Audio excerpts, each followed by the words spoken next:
स्वागत है दोस्तों आपका हमारे चैनल शार्प आईक्यू एजुकेशन में। एमए पॉलिटिकल साइंस की पहली किताब राजनीतिक सिद्धांत को हम लोग पढ़ रहे थे। आज चैप्टर 3 शुरू करना है, अधिकार। चलिए शुरू करते हैं। आप हमारे लेक्चर का पीडीएफ टेलीग्राम चैनल पर पा सकते हैं, जिसका लिंक डिस्क्रिप्शन में दे रखा है। आप हमारे साथ इंस्टाग्राम पर भी जुड़ सकते हैं। यहाँ पर मैं डेली करंट अफेयर के पोस्ट अपडेट करता रहता हूँ और आप अपनी क्वेरीज में मुझसे यहाँ पर पूछ सकते हैं। अगर आप नए हैं तो प्लीज़ मेरा चैनल जरूर सब्सक्राइब करें, ताकि हर वीडियोज़ की नोटिफिकेशन आप तक जल्द से जल्द पहुँच सके। अधिकार क्या है, आइए समझते हैं। यह एक न्यायपूर्ण हक है। अधिकार क्या है? यह एक न्यायपूर्ण हक है जो कि मानव विकास हेतु आवश्यक होता है। जो अधिकार होता है यह मानव के विकास हेतु आवश्यक होता है। आगे है, बिना भेदभाव के सभी को प्रदान होता है। जो अधिकार होता है किसी समाज में जो वर्ग रहता है, जो नागरिक वर्ग रहता है, या सभी को समान रूप से उपलब्ध रहता है, समान रूप से सबके पास रहता है। बिना अधिकार के विकास बाधित हो जाता है। यानी अगर अधिकार ना हो तो विकास जो होता है मानव का वह बाधित हो जाता है। जो मानव विकास होता है वह आगे नहीं बढ़ पाता है।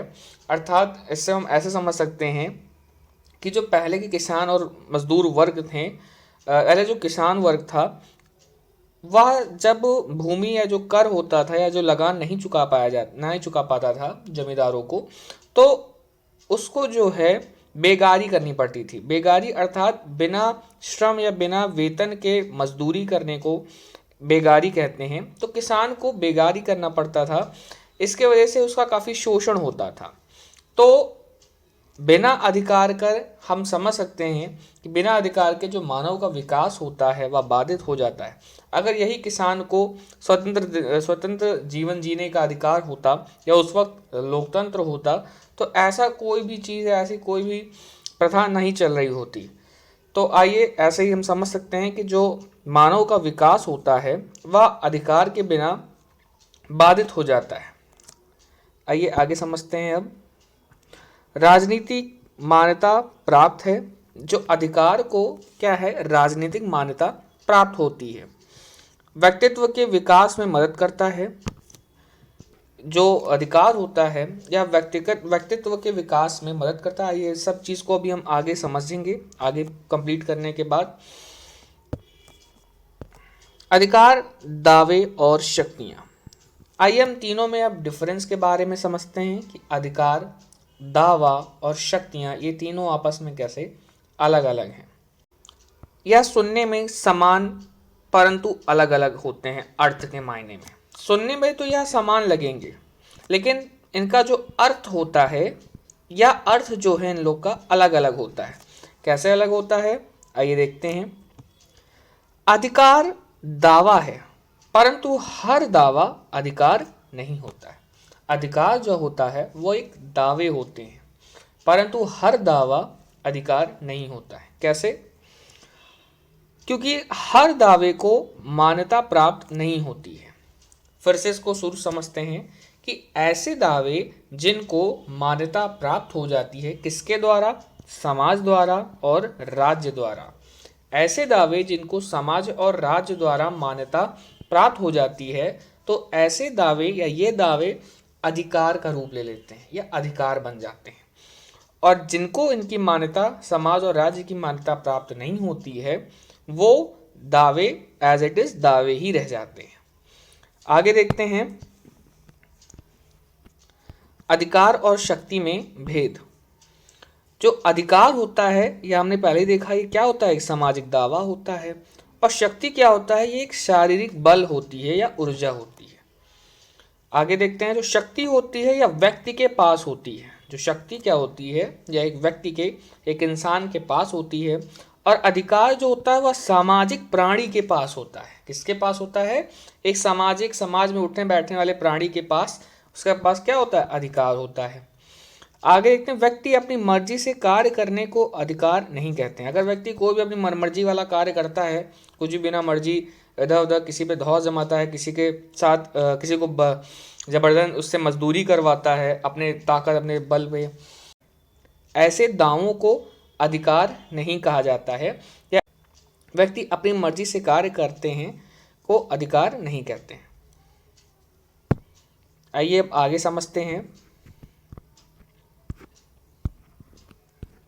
अधिकार विशेषाधिकार में अंतर।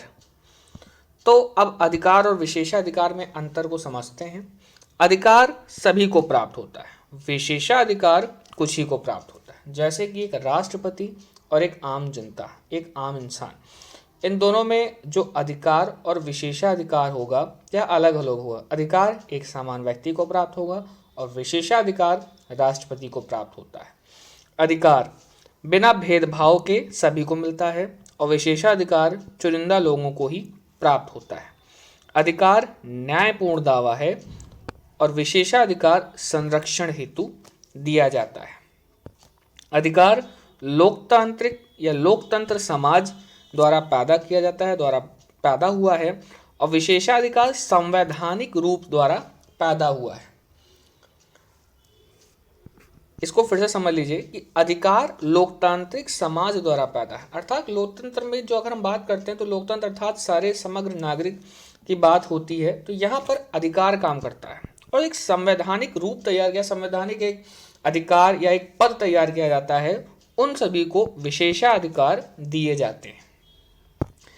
अब एक बार फिर से हम अधिकार के बारे में समझ लेते हैं इन पॉइंट्स को देख के। समाज द्वारा अधिकार जन्म लेता है। जो समाज द्वारा या समाज में जो रूढ़ियां हैं उसके विरुद्ध या उसके ऐसी कार्य किए जाते हैं समाज में जिसके वजह से अधिकार को लाया गया। अगला है यह सामाजिक दावा है, यह एक तरह से क्या है, एक सामाजिक दावा है। दूसरा है व्यक्तित्व का विकास भी अधिकार द्वारा होता है। नेक्स्ट है यह न्यायपूर्ण हक है, क्या है, एक न्यायपूर्ण हक है। दूसरा है राज्य की भूमिका। जो अधिकार होता है, ये अधिकार को देना ये हर एक राज्य की भूमिका होती है। न्यायपूर्ण हक यानी कि अगर वह जो, जैसे हमने पुराना एग्जाम्पल किसान का लिया था, तो किसान को बेचारा उसको अपनी जिंदगी, अपनी जो बेगार से मुक्त जो जिंदगी है उसको जीने का उसको अधिकार है। कोई इतनी बड़ा भी लगान नहीं हो जाता है कि किसी इंसान की पूरी ज़िंदगी उसको चुकाते या उसको छोड़िए, उसके जो आने वाली पीढ़ी होती है वो भी उसी बदवा मजदूरी के तहत उसी जमींदार के अंतर्गत काम करते हुए उसकी पूरी ज़िंदगी निकल जाती है। तो ऐसा ना हो, इसी वजह से अधिकार लाया गया और यह क्या है, एक न्यायपूर्ण हक है। आइए अब इसकी परिकल्पनाओं को समझते हैं। अधिकार की व्याख्या परिकल्पनाओं द्वारा की जाती है। आइए देखते हैं इसमें कौन कौन सी परिकल्पना है। पहली है नैसर्गिक अधिकार की परिकल्पना। आइए इसको समझते हैं। थॉमस हॉब्स, लॉक, रूसो आदि का यह दृष्टिकोण था कि अधिकार मनुष्य के अनिवार्य गुणधर्म हैं। थॉमस, रूसो ऐसे ही हैं, लॉक और हॉब्स, इन सब का दृष्टिकोण था कि जो मनुष्य का जो अधिकार है या जो अधिकार है मनुष्य का अनिवार्य एक गुण धर्म होता है या अहस्तांतरणीय है या आलोपनीय है, यानी कि इसका लोप नहीं हो सकता है या ही ना ही इसका एक जगह से दूसरी ओर को हस्तांतरण किया जा सकता है।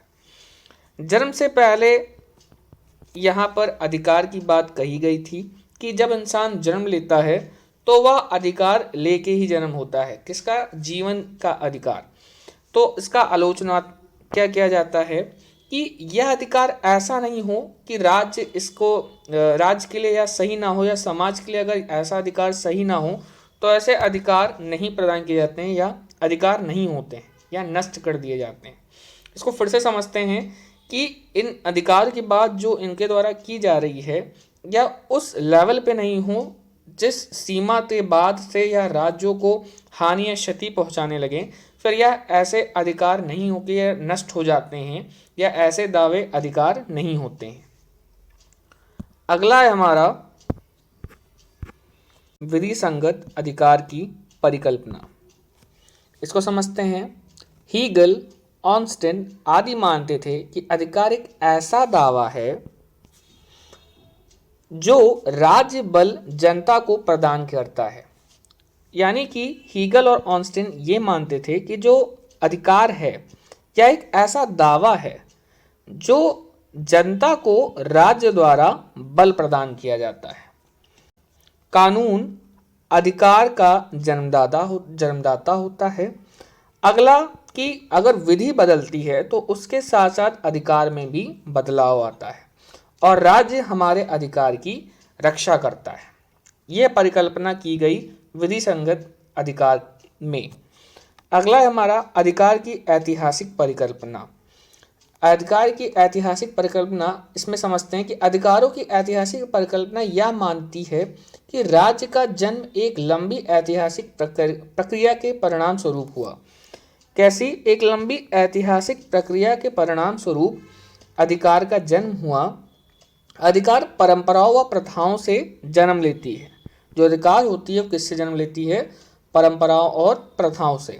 अगला देखते हैं अधिकार की समाज कल्याण की परिकल्पना। इसको देखते हैं कि इस परिकल्पना के आधार पर इसके अनुसार राज्यों को सिर्फ ऐसे अधिकारों को मान्यता देनी चाहिए जो समाज कल्याण को प्रोत्साहन दे, जो कि समाज कल्याण को प्रोत्साहन दे। ऐसे ही अधिकारों को मान्यता देनी चाहिए राज्य द्वारा। यदि समाज में कोई दावा अमान्य कर दिया जाए तो वह अधिकार नहीं बन सकते हैं। इस तरह की परिकल्पना की गई अधिकार की समाज कल्याण की परिकल्पना द्वारा। अगला है हमारा आधुनिक नागरिक उपलब्ध अधिकार, यानी इस वक्त नागरिकों को क्या क्या अधिकार प्राप्त हैं इसके बारे में देखते हैं। पहला है हमारा जीवन का अधिकार, यानी कि हर इंसान को उसकी ज़िंदगी जीने का अधिकार होता है, अर्थात उसको संरक्षण राज्य द्वारा प्रदान किया जाता है। क्षति विरुद्ध सुरक्षा की गारंटी सरकार देती है, या उसके अगर कोई क्षति होती है या कुछ भी उसके साथ दिक्कत होती है तो वह उस चीज़ की अपील सुप्रीम कोर्ट में या हाई कोर्ट में या उसके डिस्ट्रिक्ट कोर्ट में कर सकता है। अगला हमारा समानता का अधिकार, यानी कि हर व्यक्ति को किसी भी तरह से उसको वर्ग के आधार पर, जन्म के आधार पर, धर्म के आधार पर उसके साथ भेदभाव नहीं किया जा सकता है। किन किन मामलों में? सामाजिक आधार पर, राजनीतिक आधार पर और आर्थिक आधार पर। सामाजिक, आर्थिक और राजनीतिक, इसको समझते हैं कि सामाजिक अर्थात समाज में उठने बैठने, समाज में अर्थात कि अगर वह किसी भी ऐसे धार्मिक स्थल पर जाता है तो वहाँ पर उसके साथ भेदभाव नहीं हो सकता है। इस चीज़ की गारंटी सरकार देती है। अगला है राजनीतिक, यानी राजनीतिक क्षेत्र में उसको समानता प्राप्त है, वहाँ उस क्षेत्र में उसको उसके जन्म, धर्म आदि पर उसके साथ भेदभाव नहीं हो सकता है। इस चीज़ की गारंटी सरकार लेती है। अगला है आर्थिक, यानी कि धन के मामले में उसके साथ कभी भेदभाव नहीं हो सकता है, यानी कि जो नौकरियां निकलती हैं इस कारण उसके साथ कोई भेदभाव नहीं लिया जा सकता है कि उसको इस नौकरी में ही नहीं बैठने दिया जाएगा। ऐसा कोई भी चीज़ हमारे इस अब लोकतंत्र में नहीं संभव है। खैर, रिजर्वेशन की बात अलग आ जाती है, वह दूसरी श्रेणी में चला जाता है। आइए अब अगला समझते हैं स्वतंत्रता का अधिकार, यानी कि हर इंसान को स्वतंत्रता का अधिकार है, स्वतंत्र अभिव्यक्ति, कहीं इधर उधर टहलने का भी अधिकार, स्वतंत्रता का अधिकार प्राप्त है। धार्मिक स्वतंत्रता का अधिकार, किसी भी इंसान को अपने स्वतंत्र है कि वह कोई भी धर्म की आसना या उपासना कर सकता है। अगला है शिक्षा आर्थिक अधिकार, यानी कि शिक्षा पाने का अधिकार इसके अंतर्गत आता है। अगला है संपत्ति का अधिकार। अगला है फिर राजनीतिक संवैधानिक अधिकार। तो यह सब अधिकार हैं जो हमारे आधुनिक। अगला है मानव अधिकार की संयुक्त राष्ट्र घोषणा। अब मानव अधिकार मानव के द्वारा ही या एक इंसान के लिए जो अधिकार हैं, जो बेसिक अधिकार उसको प्राप्त होते हैं जन्म लेने के बाद ही, इस चीज़ के अध्ययन संयुक्त राष्ट्र द्वारा की गई और इसको सामने लाया गया 10 दिसंबर 1948 को। इसमें भी कुछ पॉइंट्स हैं, यह पॉइंट भी इसी तरह लिए गए हैं जैसा कि अभी हमने बताया। जीवन का अधिकार, समानता का अधिकार, स्वतंत्रता का अधिकार, शिक्षा का अधिकार, राजनीतिक संवैधानिक का अधिकार। तो यह इसी में सेम एज इट इज़ आ जाएगा, इसको आप थोड़ा पढ़ लीजिएगा। इसी के साथ हमारे चैप्टर समाप्त होता है। अगला हमारा चैप्टर होगा स्वतंत्रता। धन्यवाद। अगर आपको मेरा लेक्चर पसंद आता है तो इस चैनल को सब्सक्राइब करें, लाइक करें और अपने दोस्तों के साथ शेयर करें। Thanks for watching.